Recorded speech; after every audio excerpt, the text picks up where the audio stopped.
Bien, chers collègues, Monsieur le Premier ministre, Monsieur le ministre de l'Agriculture,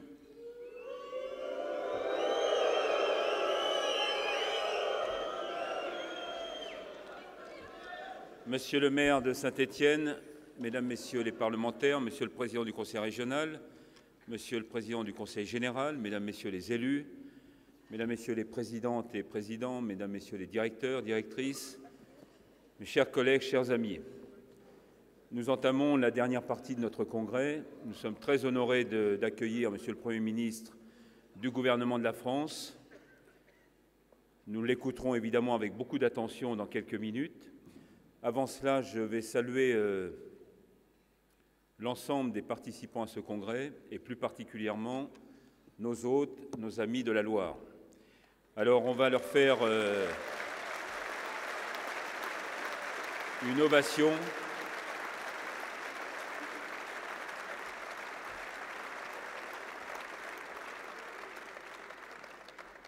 Merci à Gérard, merci à Julien, merci à Raymond, qui, depuis plusieurs jours maintenant, s'affaire pour nous recevoir dans de très très belles conditions.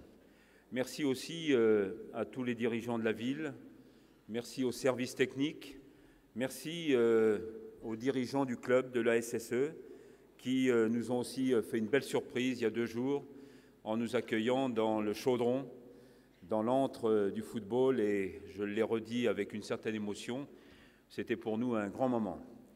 Alors nous allons maintenant, avant de clôturer définitivement ce congrès, entendre Thomas Dimer, le président de Jeunes Agriculteurs. Merci, cher Thomas, d'être présent avec nous ce matin. Merci aussi des collaborations et du travail que nous menons ensemble. Vous le savez, FNSEA-JA, c'est une histoire qui est très longue, c'est une histoire passionnante, passionnée, parfois un peu difficile, mais c'est normal. Les jeunes, parfois, nous titillent un peu, on en a besoin.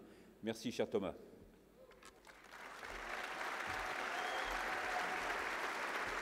Merci Xavier. Monsieur le Premier ministre, Monsieur le Président du Conseil régional, Monsieur le Préfet, Mesdames, Messieurs les parlementaires, Mesdames, Messieurs les responsables d'organisations professionnelles, cher Xavier, chers amis. Tout d'abord, merci de donner l'opportunité aux jeunes agriculteurs d'évoquer les sujets d'actualité avec vous, d'évoquer nos priorités de mandature. Avant de commencer mon propos, j'aimerais aussi à mon tour saluer la Fédé 42 et les jeunes agriculteurs de la Loire pour la bonne organisation de ce congrès. Bravo à vous.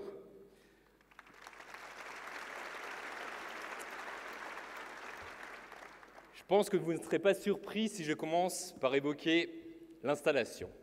Et je crois que je ne peux pas me permettre de parler d'installation dans la Loire sans commencer par saluer Raymond Vial, te saluer, te remercier aussi pour l'engagement que tu mets sur ce dossier au nom de l'APCA. Et pour nous, c'est très important que l'APCA et que tu nous accompagnes sur les sujets d'installation, parce que bien évidemment, c'est un sujet pour les jeunes agriculteurs, c'est un sujet pour la FNSEA, mais c'est aussi un sujet important pour les chambres d'agriculture. Et Raymond, tu le sais, 2015 est censé, je dis bien censé, être l'année de mise en application du dispositif rénové d'accompagnement fruit des assises de l'installation. 2014 fut une année de transition compliquée, je n'y reviendrai pas, mais ce qui serait bien, ce serait d'éviter qu'il en soit de même pour 2015, et malheureusement aujourd'hui, ça n'en prend pas du tout le chemin. Je vous avoue que le renvoi de balles incessant entre les DDT, les DRAF, les conseils régionaux, le ministère, la commission, nous horripile, nous insupporte. Les jeunes agriculteurs de notre réseau saturent. Nous savions que ça risquait d'arriver, nous avions alerté nos responsables, mais le fait d'avoir eu raison sur ce point ne nous soulage pas beaucoup. Je vous épargne les différentes étapes depuis le début de l'année, mais le comble a été atteint quand il y a 2 semaines, nous avons appris que la Commission retoquait les modulations régionales de DGA de quasiment tous les PDR et remettait même en cause des éléments du cadre national que nous croyons acquis depuis longtemps. Aujourd'hui, des jeunes sont forcés d'attendre, leur dossier dans les mains, de pouvoir s'installer. C'est inadmissible. Inadmissible, bien évidemment, pour ces 800 jeunes bloqués dans leur démarche, mais inadmissible aussi pour notre profession. Inadmissible qu'on ne nous donne pas toutes les chances pour renouveler les générations. 2015 est largement entamé et nous avons épuisé toute notre patience. Tout le monde doit y mettre du sien. On apprécierait, pour l'installation d'ailleurs, mais pour tous les autres sujets aussi, que chaque échelon assume un peu, s'engage et cesse de vouloir sans arrêt se couvrir auprès de l'échelon supérieur. Très clairement, aujourd'hui, nous ne cherchons pas de coupables, peu importe, ça ne nous intéresse pas. Nous voulons des actes et que les dossiers avancent, c'est très simple.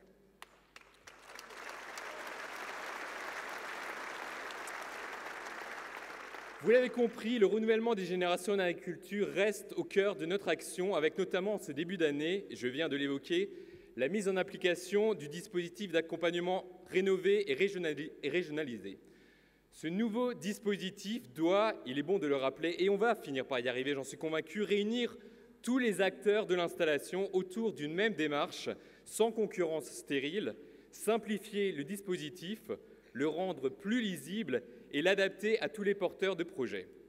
Il est pour nous, et je profite aussi de la présence des différents présidents des AS, tout aussi important que chaque filière, quand elle réfléchit à son avenir, intègre bien la dimension du renouvellement des producteurs, qui est toujours une dimension stratégique.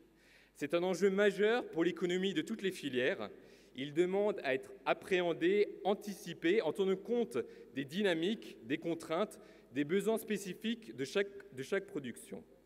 Nos élus JA sont là, sont souvent invités à vos conseils d'administration, parfois dans les interprofessions, souvent dans les conseils spécialisés de France Agrimaire, pour participer à cette réflexion, pour être force de proposition. Pour continuer d'être efficace, notamment sur le dossier installation, mais bien évidemment sur bien d'autres dossiers, nous nous devons d'être forts à tous les échelons, ce qui fait le lien avec notre deuxième priorité de mandat, notre réseau. L'enjeu pour JA, dans le contexte de réforme territoriale un peu incertain que nous connaissons tous, est simple. Avancer encore d'un pas après notre réorganisation de 2012, qui a déjà vu nos échelons régionaux monter en puissance. Sachons être en ordre de marche pour continuer à peser syndicalement là où nos missions l'exigent, tout en restant proches du terrain. L'exercice est en cours, mais je vous le dis déjà, les nouvelles régions ne nous font pas peur. Relevons ensemble ce défi de la réforme territoriale pour encore mieux nous rassembler, pour encore mieux nous structurer. Notre travail sur notre réseau connaît d'autres déclinaisons. Je mentionnerai par exemple notre nouvelle base de données d'adhérents. Ce travail interne est le fruit de la volonté de notre réseau de mieux se connaître, en particulier sur le plan qualitatif. Le profil de nos adhérents évolue. Nous nous devons de savoir mieux le décrire pour mieux nous y adapter. Et je constate à travers votre projet Archimède que notre ambition est commune sur ce sujet. Il faut qu'on avance ensemble sur nos projets, sur ces thématiques, tout en véhiculant des valeurs de transparence et aussi en véhiculant des valeurs de complémentarité qui est une force forte de nos réseaux respectifs. Et j'aimerais saisir l'occasion aussi pour rappeler le sens de cette complémentarité qui, pour nous, et nous en sommes convaincus, est un atout solide pour notre profession. Nous portons bien évidemment des valeurs communes, comme celle de l'engagement collectif, de la solidarité. Notre capacité à unir nos forces respectives lors de mobilisations, par exemple celle du 5 novembre, a d'autant plus de sens que nous savons par ailleurs reconnaître nos spécificités, Xavier, tu l'as dit, nos différences, mais parfois même nos divergences. Mais ces différences, si nous savons les respecter, enrichissent, j'en suis sûr, la vie de nos réseaux et font le terreau d'idées nouvelles. Vous le savez peut-être, nous avons aussi choisi, troisième priorité, de mettre un focus dans notre mandat sur l'environnement. Pas seulement pour traiter au fur et à mesure les dossiers qui se présentent, qui parfois nous tombent un petit peu sur la tête, ce que nous faisons bien évidemment, et là je salue aussi la collaboration que nous avons sur cette thématique-là avec la FNSEA, mais aussi avec la PCA, et nous nous en félicitons, et c'est aussi comme ça que nous obtenons des résultats. Mais notre ambition sur l'environnement est aussi pour poser les bases d'une approche offensive, constructive du sujet. Les enjeux environnementaux, nous, agriculteurs, nous les connaissons, et peut-être mieux encore, nous les vivons. Nous faisons déjà beaucoup, et je suis persuadé que nous saurons faire encore mieux demain, il n'en fait aucun doute. À nous de le montrer, de savoir le dire quelque part, mais aussi au pouvoir public de nous en donner les moyens. Quatrième et dernière priorité, la distribution de nos produits agricoles et alimentaires. JA ne lâche pas ce sujet de fond, ce sujet de long terme. Un enjeu majeur, nous en sommes convaincus, pour notre génération. Il y a des attentes dans la société qui dépassent l'effet de mode, c'est un constat.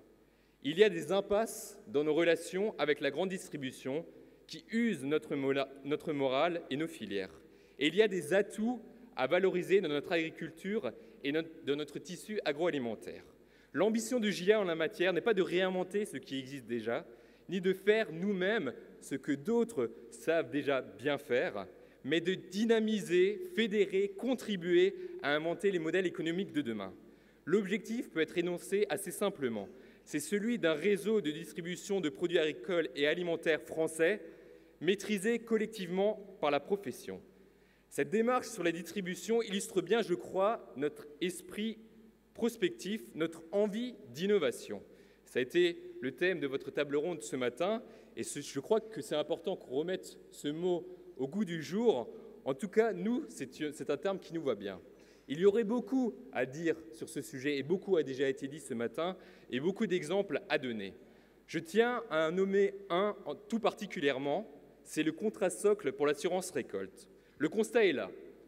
Beaucoup de nos filières connaissent des difficultés conjoncturelles, parfois structurelles. Nous avons et nous devons alerter nos dirigeants sur ces difficultés. Nous savons aussi alerter le consommateur, comme le réseau JA est en train de le faire avec l'opération Viande de nulle part qui, partie du Finistère, gagne toute la France et qui dénonce le manque de traçabilité de certains produits alimentaires. La traçabilité est un maillon indispensable pour obtenir des avancées dans notre combat commun sur le manger français. Face à cette situation, face à la situation de nos filières, il est également de notre devoir, de notre responsabilité syndicale, de mettre en avant les outils qui sécuriseront nos fermes à l'avenir. JA soutient et fera la promotion du dispositif le socle d'assurance récolte, travaillé en commun avec l'ensemble des OPA. Ce dispositif doit se déployer. Il devra le plus vite possible concerner toutes les productions et s'appliquer à l'ensemble de l'exploitation. Nous devons réussir cette étape si nous voulons être capables de voir plus loin en 2020. J'en terminerai là. Il ne me reste plus qu'à vous remercier pour le travail que nous faisons à tous les échelons et sur tous les dossiers tout au long de l'année entre nos différents réseaux, à remercier encore une fois les organisateurs de ce congrès, à vous donner rendez-vous à mon tour à notre congrès qui aura lieu le 18 juin prochain au Mans, où nous aborderons, dans le cadre de notre rapport d'orientation, un sujet sur lequel je pense que nous avons beaucoup de choses à nous dire, c'est le sujet du foncier. J'aimerais aussi qu'on se fixe un rendez-vous un petit peu plus lointain, mais qui nous tient particulièrement à cœur. C'est celui du 11 au 13 septembre prochain à Metz, où la deuxième édition des Terres de Jim aura lieu. Et j'aimerais, d'ici là, que tous les problèmes de blocage, notamment sur l'installation que nous connaissons, soient plus que de mauvais souvenirs. Et j'aimerais aussi, et c'est l'ambition que chez JA on se fixe et que nous souhaitons partager avec vous, qu'on continue de défendre ensemble une agriculture productive, dynamique, qui valorise nos territoires, une agriculture composée d'hommes et de femmes nombreux, à qui on fait confiance et surtout à qui on donne des perspectives. Je vous remercie.